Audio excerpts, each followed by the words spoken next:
Bismillahirrahmanirrahim. Assalamualaikum warahmatullahi wabarakatuh. Di sini saya dari kelompok 7 ingin mempresentasikan makalah saya yang berjudul Maharoh Kalam PBA di Madrasah.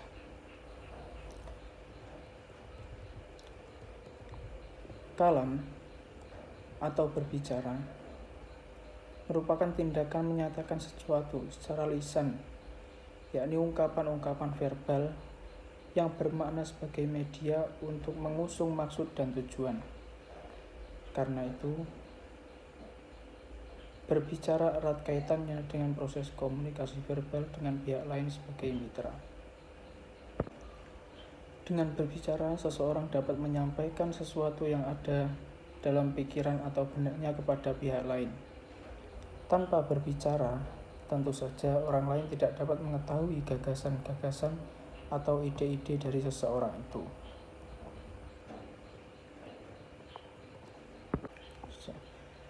Secara terminologi, kalam berasal dari bahasa Arab al-kalam yang bermakna perkataan atau ucapan. Dari segi epistemologi, kalam adalah pengucapan bunyi-bunyi berbahasa Arab dengan baik dan benar sesuai dengan bunyi-bunyi yang berasal dari makhraj yang dikenal. Sedangkan maharoh kalam adalah berbicara secara terus-menerus tanpa henti, tanpa mengulang kosakata yang sama dengan menggunakan pengungkapan bunyi. Keterampilan berbicara atau maharoh kalam sering juga disebut dengan istilah takbir. Meski demikian, keduanya memiliki perbedaan penekanan, di mana maharoh kalam lebih menekankan kepada kemampuan lisan, sedangkan takbir di samping secara lisan juga dapat diwujudkan dalam bentuk tulisan. Berbicara merupakan suatu sistem tanda-tanda yang dapat didengar, yang kelihatan, yang memanfaatkan sejumlah otot-otot dan jaringan otot tubuh manusia demi maksud dan tujuan, gagasan-gagasan atau ide-ide yang dikombinasikan. Lebih jauh lagi, berbicara merupakan bentuk perilaku manusia yang memanfaatkan faktor-faktor fisik, psikologis, neurologis, semantik, dan linguistik. Berbicara adalah kemampuan menggunakan bahasa lisan sebagai sarana untuk menyatakan sesuatu yang terlintas dalam pikiran. Tujuan pembelajaran maharoh kalam. Berbicara dengan bahasa asing merupakan keterampilan dasar yang menjadi tujuan dari beberapa pengajaran bahasa. Sebagaimana bicara adalah sarana untuk berkomunikasi dengan orang lain. Tujuan dari pembelajaran maharoh kalam mencakup beberapa hal, antara lain keterampilan fonetik, keterampilan vokal, keterampilan semantik, keterampilan sosial. Keterampilan fonetik adalah kemampuan untuk membentuk unsur-unsur fonemik bahasa kita secara tepat. Keterampilan ini perlu karena turut mengemban dan menentukan persetujuan atau penolakan sosial. Keterampilan ini merupakan suatu unsur dalam hubungan-hubungan perorangan yang akan menentukan apakah seorang itu diterima sebagai anggota kelompok atau sebagai orang luar. Fonetik adalah suatu aspek bahasa yang pertama kali harus dipelajari ketika suatu bahasa diajarkan. Kemudian keterampilan vokal.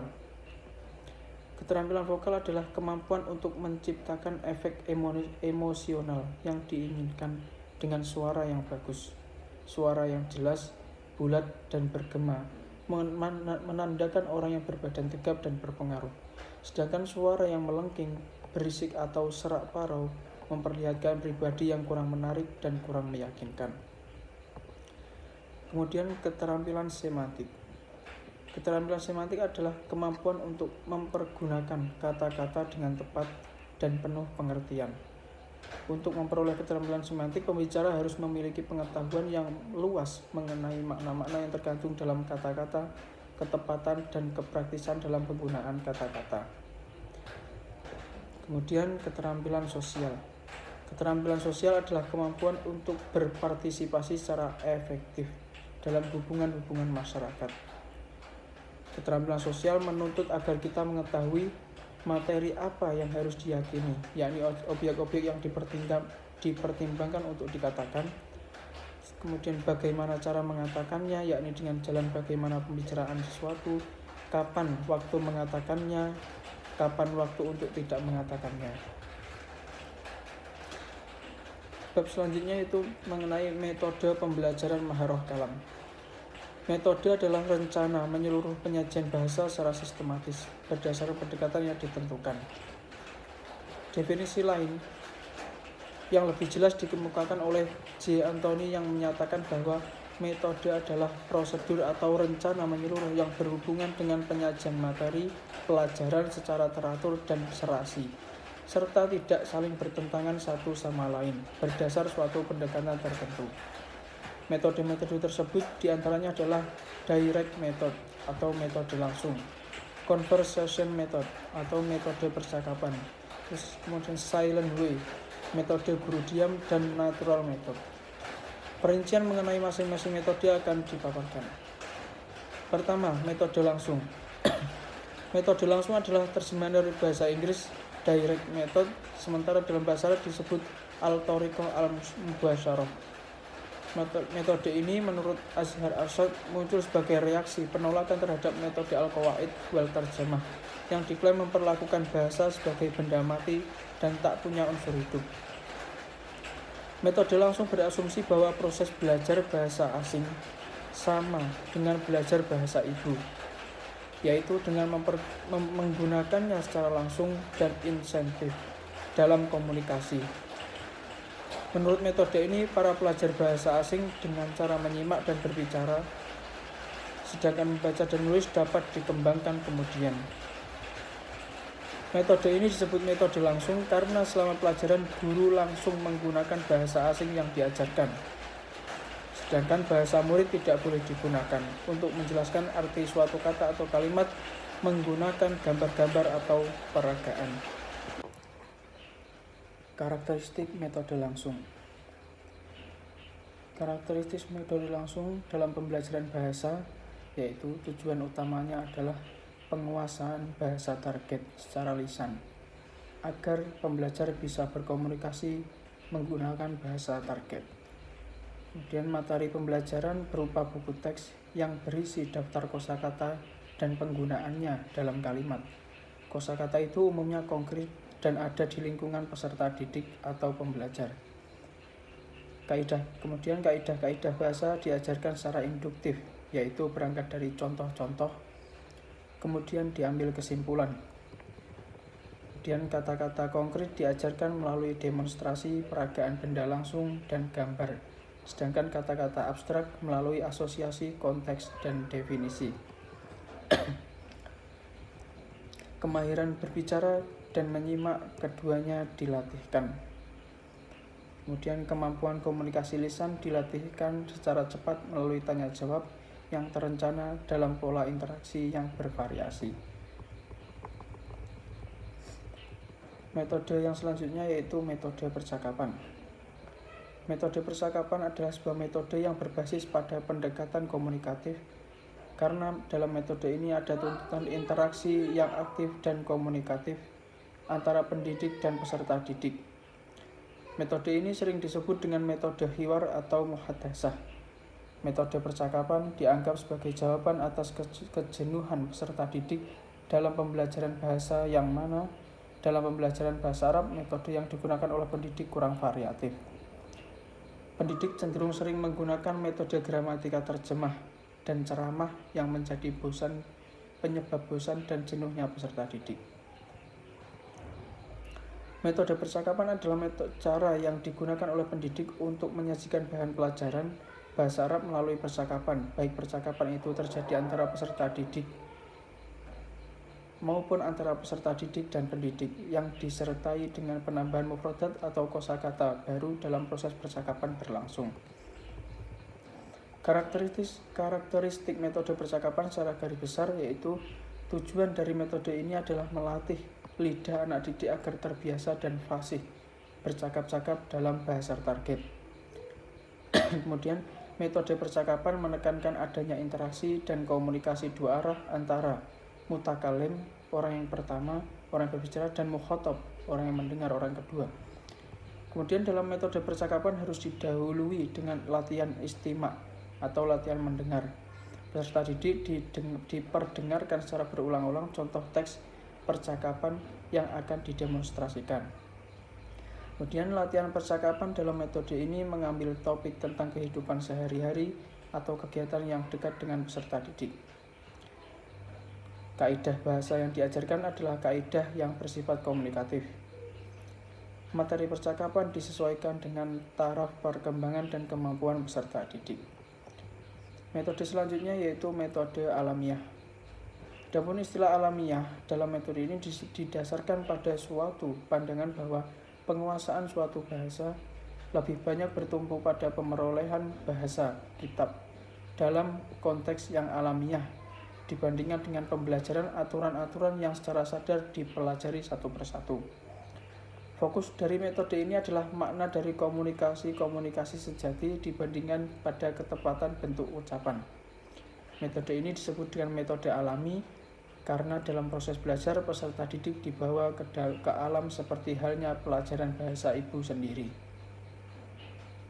Dalam pelaksanaannya, metode ini tidak jauh berbeda dengan metode langsung, di mana pendidik menyajikan materi pelajaran langsung dalam bahasa asing tanpa diterjemahkan sedikitpun, kecuali dalam hal-hal tertentu di mana kamus dan bahasa anak didik dapat digunakan.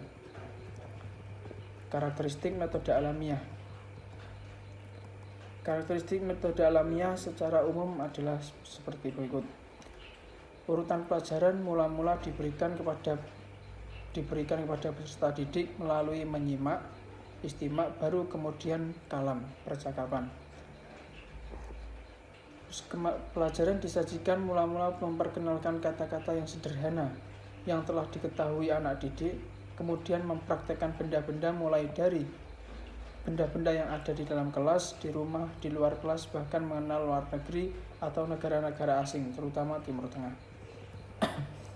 Alat peraga dan kamus dapat digunakan suatu waktu dan diperlukan misalnya untuk menjelaskan dan mengartikan kata-kata sulit dalam bahasa asing, dan memperbanyak perbendaharaan kata-kata atau memperkaya kosakata sebagai syarat utama penguasaan bahasa asing.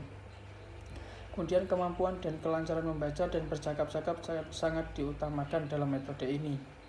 Maka pembelajaran gramatikal, tata bahasa kurang diperhatikan. Kemudian penggunaan kaidah nahwu dan saraf untuk pembetulan kesalahan. Metode selanjutnya yaitu silent way atau metode guru diam. Metode guru diam dalam bahasa Inggris disebut dengan silent way, sedangkan dalam bahasa Arab disebut dengan al-tariqah as-samitah. Dinamakan metode guru diam karena pendidik lebih banyak diamnya daripada berbicara saat proses belajar mengajar berlangsung. Namun sebenarnya tidak hanya pendidik yang diam, peserta didik pun memiliki saat-saat diam untuk tujuan tertentu. Penjelasannya adalah pendidik diminta diam di dalam metode ini sekitar 90% dari alokasi waktu yang dipakai. Tetapi ada juga saat-saat tertentu bagi peserta didik untuk diam dan tidak membaca, tidak menghayal, tidak juga menonton video, melainkan berkonsentrasi pada bahasa asing yang baru saja didengar. Metode guru diam ini mempunyai keunikan yaitu penggunaan alat peraga, tongkat, kayu atau balok yang biasa disebut dengan questionnaire rod, dan juga penggunaan isyarat apabila dibutuhkan. Karakteristik metode guru diam. Metode guru diam mempunyai beberapa karakteristik. Di antaranya, metode ini berpandangan bahwa pembelajaran sebagai suatu aktivitas pencarian hal baru yang kreatif dan aktivitas pemecahan masalah di mana si pembelajar menjadi pelaku utama. Tujuan utama metode guru diam adalah untuk memperlengkapi para peserta didik dengan keterampilan bahasa target secara lisan, dan peserta didik diharapkan mampu mencapai kelancaran berbahasa yang hampir sama dengan penutur asli. Selain itu, dalam metode ini dilatih keterampilan para peserta didik dalam menyimak pembicaraan lawan bicara. Menyimak dipandang sebagai unsur yang cukup sulit, apalagi jika bahasa itu dibawakan oleh penutur asli.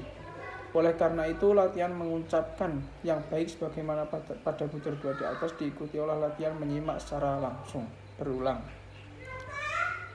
Metode guru diam mempunyai beberapa alat utama, yaitu root.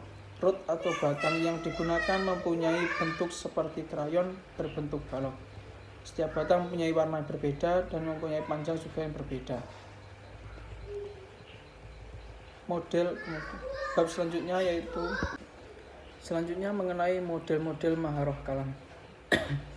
Banyak teknik dan model latihan percakapan yang telah dikembangkan oleh para pengajar bahasa. Setiap pendekatan atau metode memberikan tekanan kepada teknik atau model tertentu. Misalnya model audiolingual menekankan perlunya pembelajar menghafal model dialog sebelum masuk ke dialog bebas. Di antara model-model latihan percakapan itu ialah sebagai berikut. Yang pertama, model tanya-jawab. Tanya-jawab dapat diartikan sebuah metode atau untuk dapat bercakap-cakap dengan aktif dan termasuk kompetensi komunikatif, yang mana kompetensi komunikatif merupakan kemampuan untuk menerapkan kaidah gramatikal suatu bahasa dalam bentuk kalimat yang benar dan untuk mengetahui kapan, di mana, dan kepada siapa kalimat itu diucapkan. Dengan berbekal kompetensi komunikatif, seorang dapat menyampaikan dan menginterpresentasikan suatu pesan atau menegosiasikan makna secara interpersonal dalam konteks yang spesifik. Kedua, model menghafalkan metode dialog. Dalam materi percakapan ini, guru mengajarkan bahan pelajaran dalam bentuk dialog yang mengandung mufradat baru dalam struktur kalimat yang dipergunakan. Guru memberikan model dialog secara tertulis untuk dihafalkan oleh siswa di rumah masing-masing. Pada pertemuan berikutnya, secara berpasangan, mereka diminta tampil di muka kelas untuk memperagakan dialog tersebut.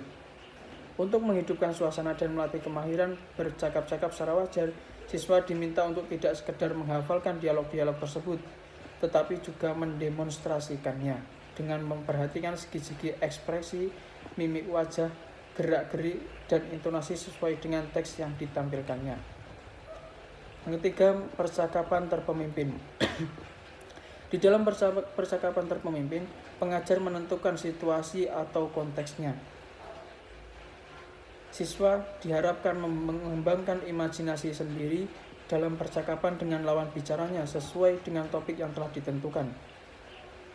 Apabila siswa diberi kesempatan untuk mempersiapkannya di rumah, maka sebaiknya jangan ditetapkan pasangannya terlebih dahulu.